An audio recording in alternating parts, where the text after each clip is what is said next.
I welcome all who have decided to join us for this seminar. And today's speaker is Angela Lungu. Angela is from Technical University of Cluj-Napoca, Romania, and he is a member of Medical Engineering Group.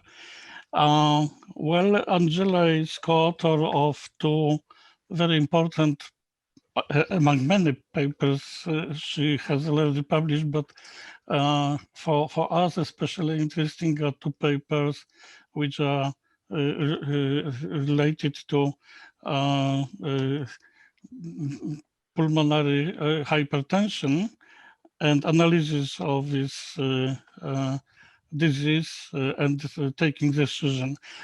Angela was working on for his PhD at Sheffield. After this, floor is yours, please. Thank you very much. Good afternoon, everyone. Thank you for this invitation and opportunity to talk at the Sano Seminar. Thank you for this wonderful introduction and presentation Marianne and Rod gave. Before as they mentioned, before starting my career here in Cluj, well, I'm now a junior lecturer. I did my PhD at the University of Sheffield, and today's talk is based on the work developed during my my PhD. It's titled Non-invasive Diagnosis of Pulmonary Hypertension based on MRI images measurements and mathematical models interpretation. And as already has been mentioned, today's topic will cover two publications. The first one on the engineering methodology is a paper published in the Journal of Biomechanics, while the second one will cover the clinical interpretation of data for pulmonary hypertension non-invasive diagnosis. And this paper, the second one, was published in the Pulmonary Circulation journal. This slide presents the structure of the seminar. So I will start with a short introduction about giving some clinical background on pulmonary hypertension, including definition, subgroups, and characteristics. For these groups, I will carry on with the clinical motivation, including hypothesis and aim of the studies. Then I will present the methods for the non-invasive diagnosis. Well, I will emphasize two mathematical models, very simple mathematical models we are proposing in the methodology paper, and the way how we acquired the clinical data. For the processing of the data, we used a MATLAB graphical user interface, and I included in the presentation a short illustration of it. Then I will carry on with, so the next bullet points are covering the clinical paper, and I will explain how I combined metrics derived from the mathematical models with metrics derived directly from MRI, from measurements performed on the MRI images. Of course, discussing the results and for the diagnosis of pulmonary hypertension, the non-invasive diagnosis. Finishing with conclusions, but also future development and opportunities within Sano. As I said, a very short introduction on pulmonary hypertension is a disorder clinically defined by an increased mean pulmonary arterial pressure measured by right heart catheterization. Like any invasive procedure, right heart catheterization has associated risks listed on the slide. Although if performed in a specialized center, the severe associated risks are reduced. The need for non-invasive methods or new methods, non-invasive methods for the diagnosis and the assessment of patients with pulmonary hypertension are highly desirable.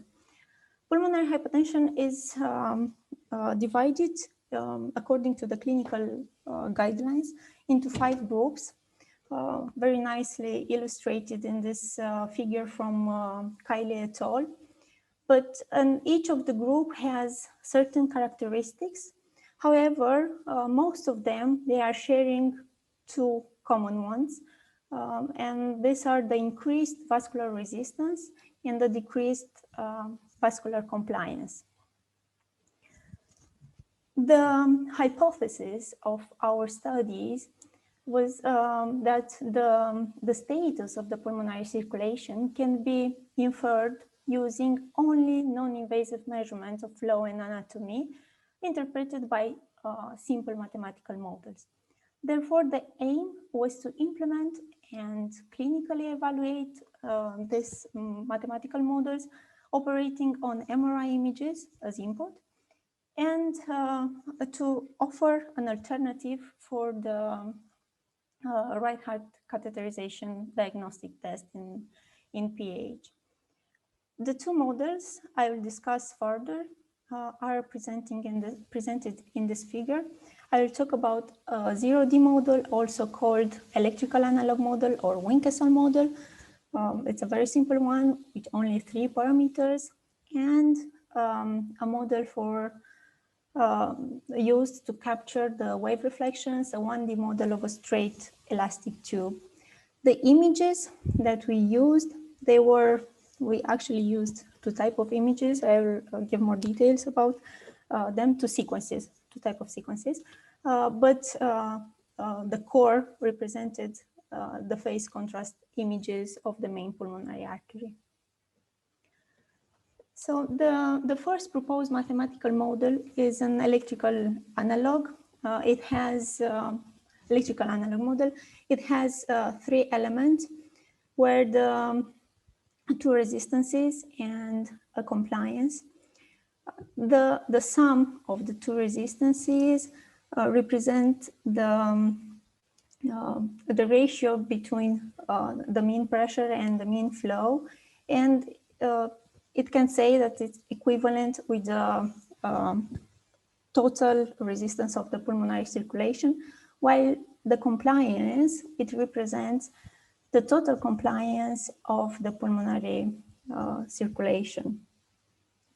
The model should capture the increase of the ventricular afterload determined by the PVR increase, so the pulmonary vascular resistance increase, and compliance decrease. These 2 characteristics being the ones I already mentioned in the previous slide. We are thinking that finding the values of these parameters, we could then differentiate between stratified pH groups. This problem becomes an optimization one. So to find the best RCR parameter set that will minimize the residual between the measured and the analytical solution. So we use the 2-step optimization process in order to minimize the differences, as I said, between the measured and the computed signal, so the analytical form. And the 2-step optimization process that included a genetic algorithm step and the gradient descent search was used in order to reduce the operator roles. And this is very important because the results of a gradient-based optimization algorithm can be very dependent on the starting values supplied. So running the genetic algorithm optimization process over a wider interval gave us a first starting point for the gradient-based method. In the two graphs, you can see the target, let's say, I'll call it pressure wave for now, and I will explain later that it's not a real pressure wave. It's actually a pressure surrogate. So the measured waveform is the one in blue, and the fitted one with the best found parameters was represented with dotted red line. We had cases where the fitting was very good, while in other cases, this was a bit poorer. The second model proposed was a model of a straight elastic tube. We know that waves are carrying information. So if you can imagine that we have the right ventricle that is contracting, and there is a traveling pressure wave going through a straight elastic tube. And at the end of the domain, it reaches an element which has an impedance equals to the characteristic impedance of the tube. This wave will continue to travel, and nothing will come back. On the other hand, if we have the same traveling pressure wave, and at the end of the domain, there is this element which is different from the characteristic impedance of the tube, then some of the wave will be reflected back through the periphery, and some of it will continue to travel. At any point in time, the sum between the forward and the backward waves will equal the total wave. In order to, you can imagine that the more diseased is the system, or the more narrowings we have, bifurcations, then one would expect more reflected waves at the periphery. So we thought to quantify the ratio between the power of the backward wave to the power of the total wave, so reflected and forward, and use this metric showed here as a differentiation criteria between stratified pH groups. As you can already see in the two graphs displayed on the slide, we have two cases. The first one represents the decomposition of the total pressure wave, the one in blue, is decomposed into forward wave and backward wave. And this decomposition is available for a healthy volunteer, while on the second graph, you can see the same not the same, but the corresponding pressure wave decomposed into its component, the forward and the backward wave, for a patient who has pulmonary hypertension.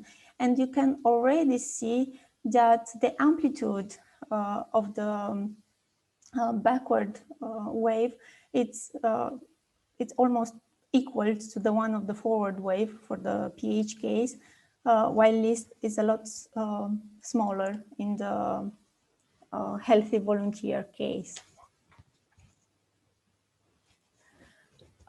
Until now, I was discussing about, briefly presenting the two models we used.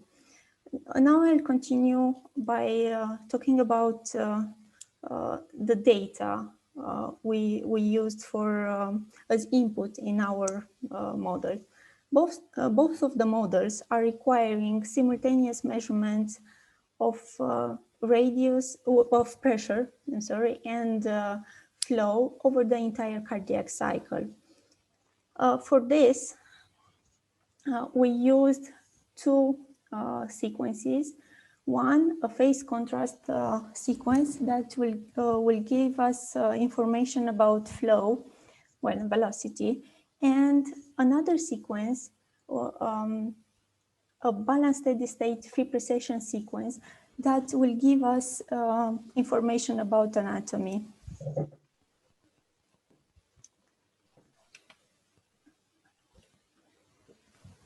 As you can, although the phase contrast sequence can has a magnitude image and an image that will give a phase image that will give information about flow, and the magnitude image could be used for segmenting and finding out the area of the vessel.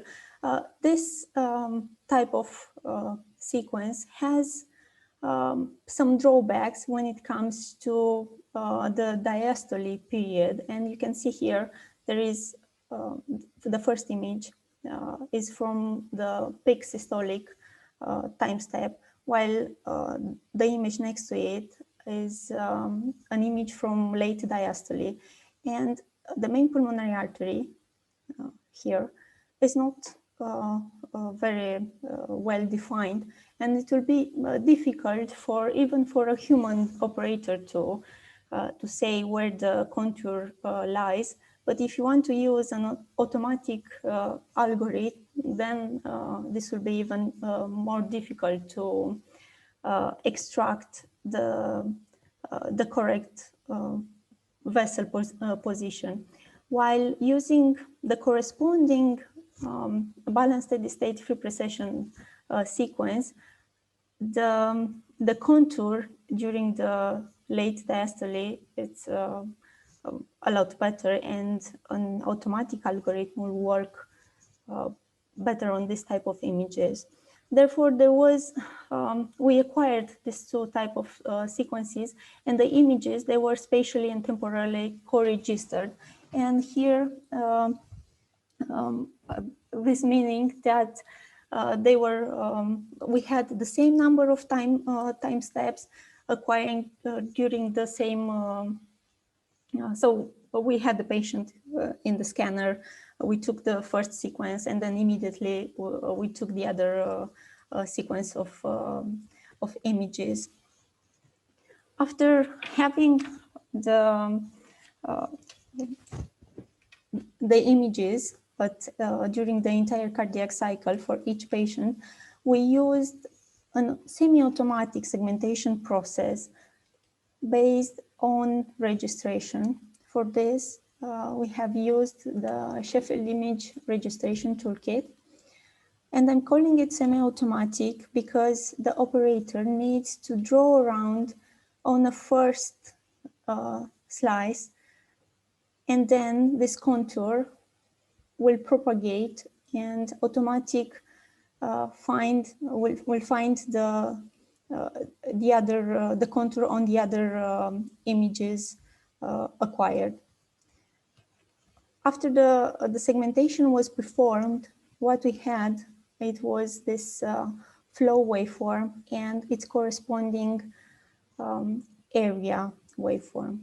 As I started to say at the beginning of this slide, the two models requires pressure and flow measurements during the entire cardiac cycle. We had flow and we had area. Therefore, we needed to find a method to go from area to pressure in order to use only non-invasive measurements for our models. Therefore, we used a radius as a pressure surrogate based on findings. We found this paper from Greenfield and Griggs.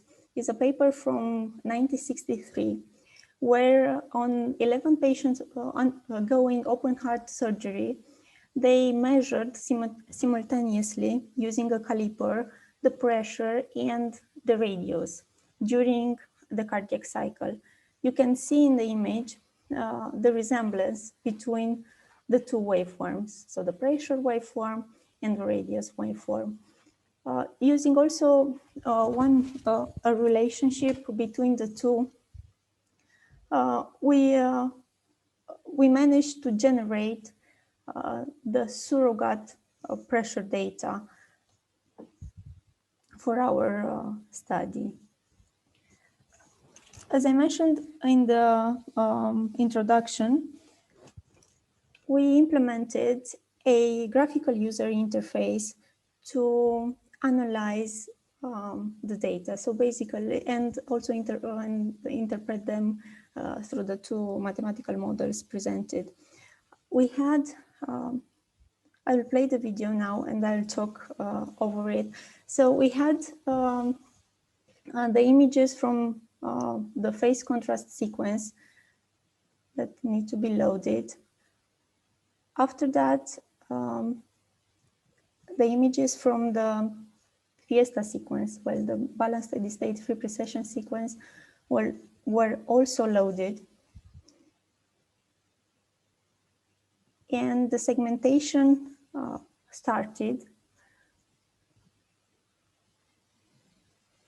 by firstly cropping the region of interest, and then the operator had to draw around the vessel.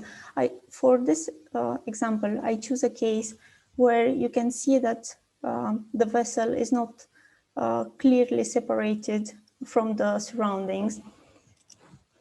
This might be a problem when it comes to completely automatic segmentation. After it, the operator can visualize the results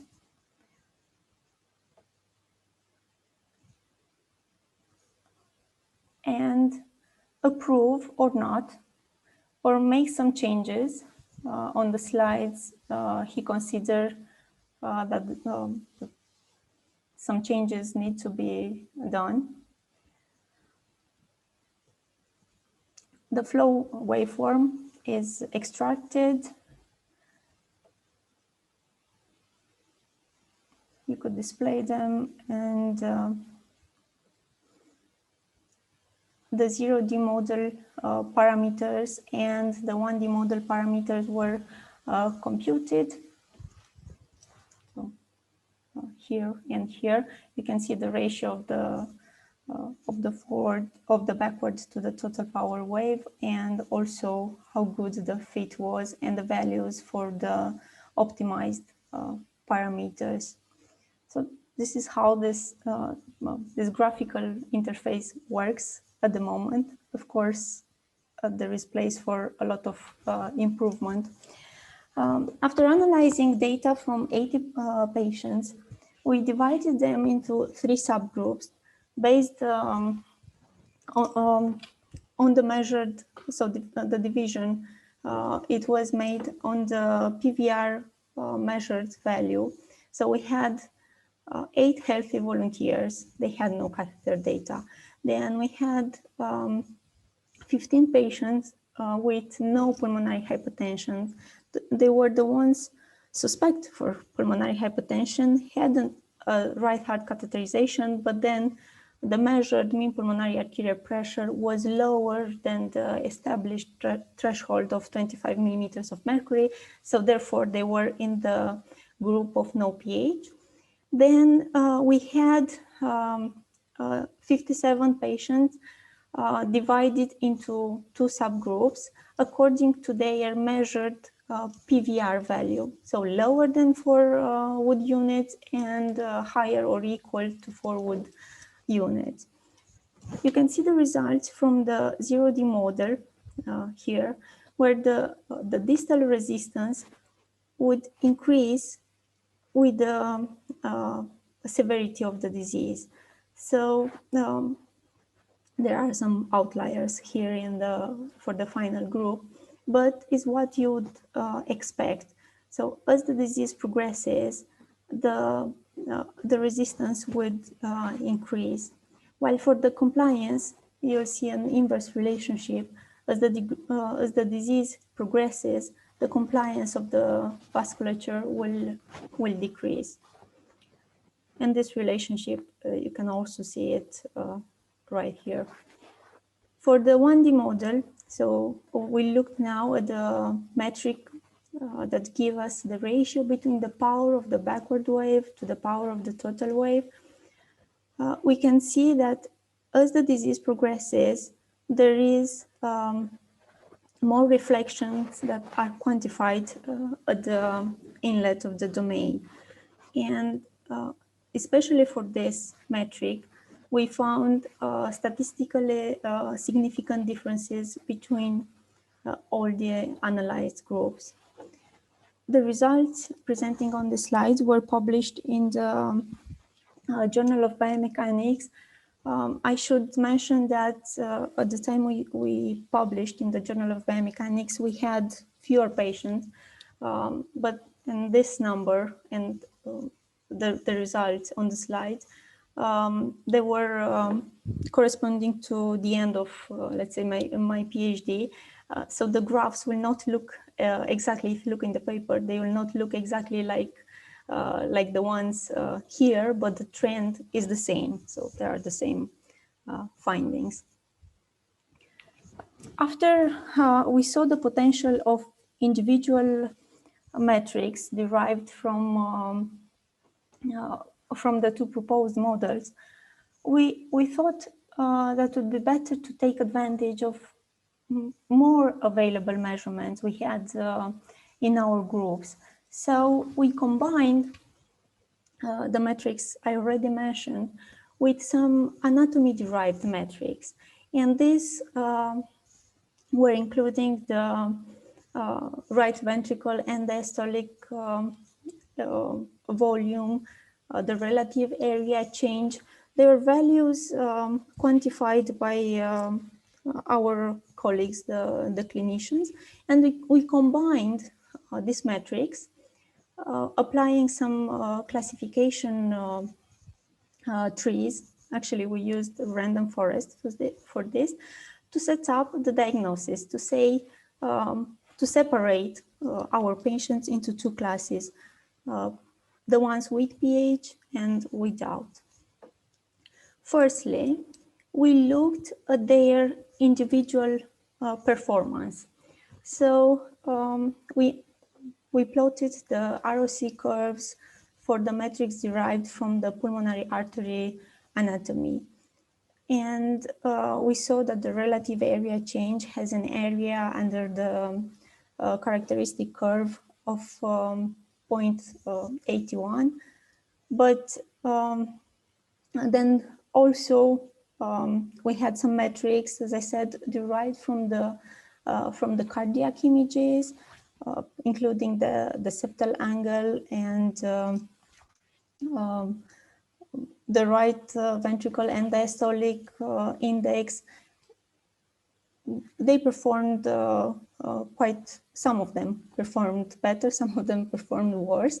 And we also looked at the ROC curves for the metrics derived from the two models, so the 1D model and the 0D model. And we saw that this ratio between the backward to total power wave had an area under the curve of 0.88, which was actually the best from all the analyzed metrics.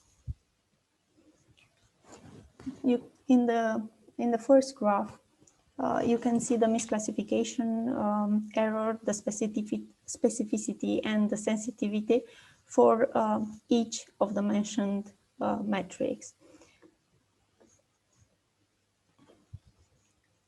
After evaluating them alone, we thought that would be better if we look at the results of the metrics from the 0D model with the metrics from the 1D model. So the first four listed here, combined into classification algorithm.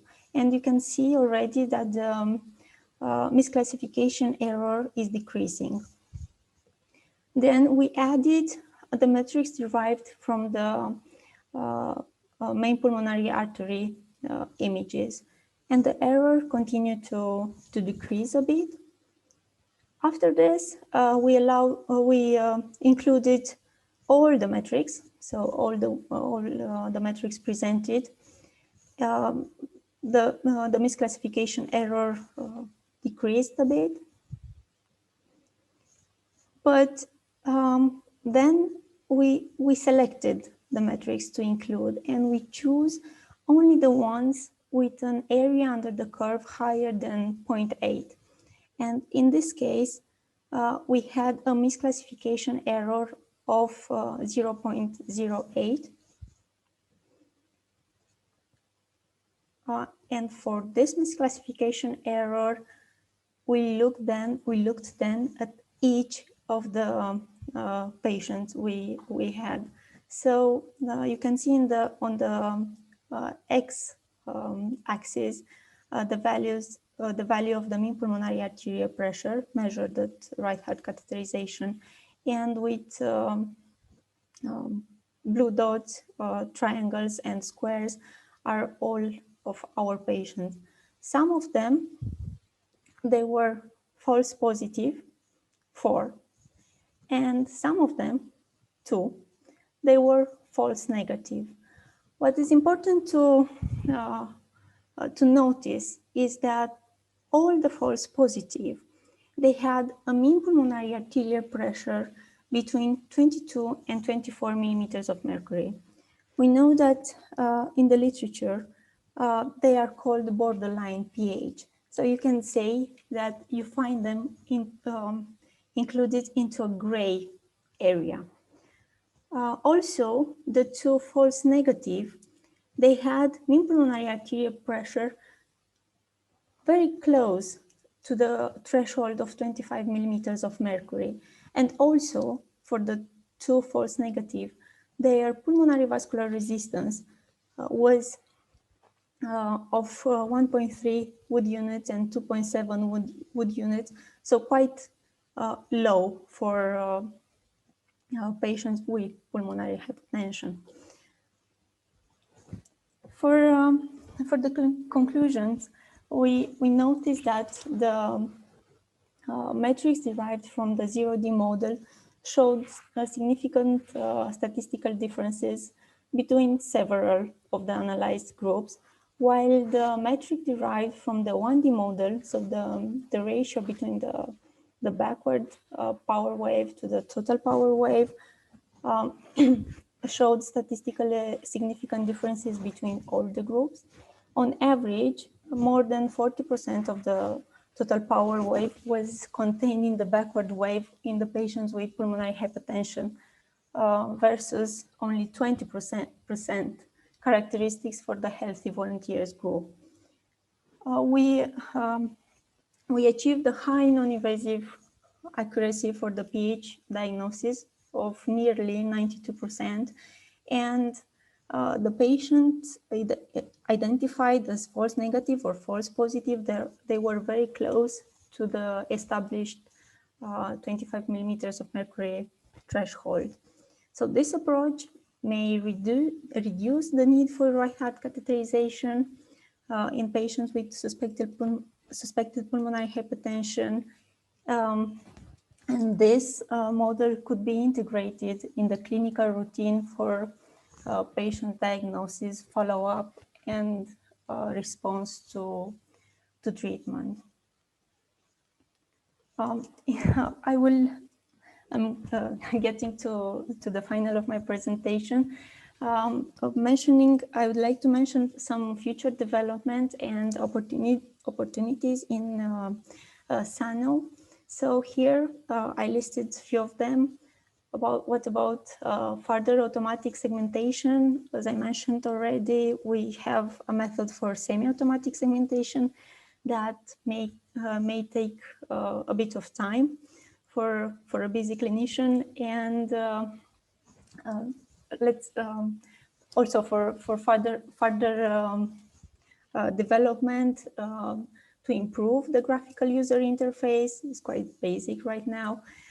Also improve the classification using new methods, and maybe extend the database, which is now which has now only 80 patients. But as a good news, we received the sharing of data was